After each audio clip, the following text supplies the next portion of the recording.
Good morning, Maysha. Welcome to Berlin, welcome to Germany.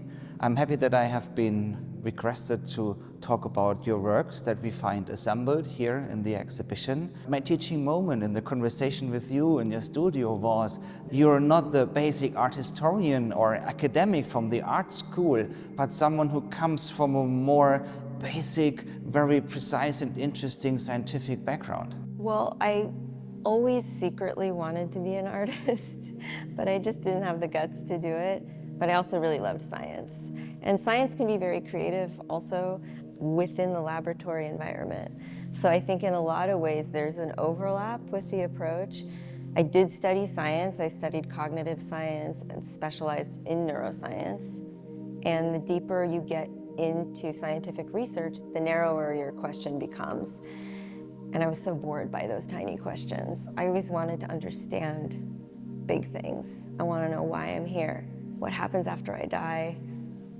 What will happen to my children? All these big, big questions that we really don't know the answers to, and we never will. And I decided to pursue being an artist and really reflecting on my own experiences in life with the hope that my dissection of my own experiences would actually answer something more general for myself and hopefully for other people.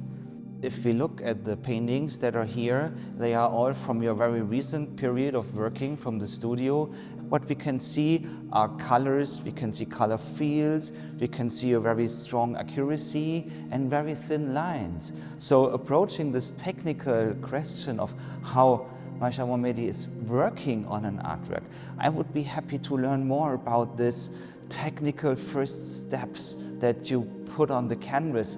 The color sources are derived from very specific sources, but I would say the source material, if it's an image of, let's say, a meal or a kitchen table or a kid's birthday party, whatever it is, or news article, has nothing to do with the subject matter of the painting, but I do pick the colors that resonate. And what I do after I determine the color is I really actually kind of wipe my brain out, and I go in with full confidence that what needs to come will come, and I do have specific starting points. I always start with the larger shape.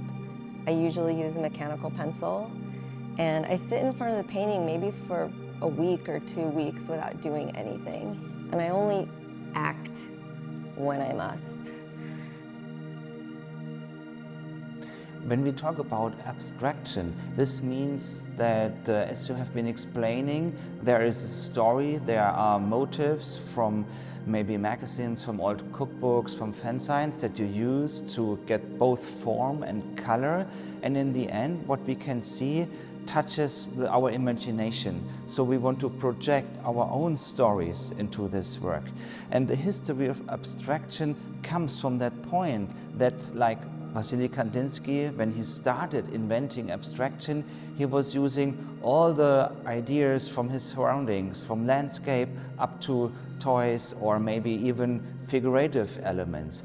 And in the way how you are proceeding, it reminds me on this technique of getting away from reality in a way that it's a realist painting, but using reality as an abstract source. Any human being is going to have a common set of references. If you lined up 50 people and asked them to draw a certain type of shape, there are going to be commonalities that activate a certain emotional reaction or create a certain emotional resonance among the forms. So in that sense, I would say I'm not special.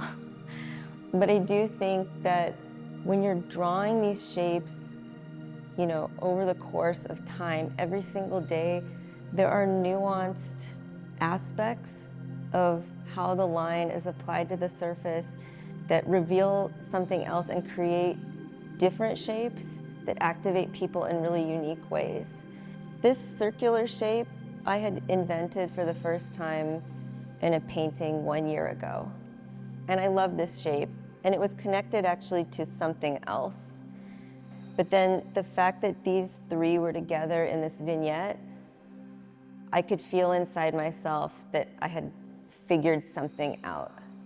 And then my hope is that when somebody sees it, they will also have that same charge.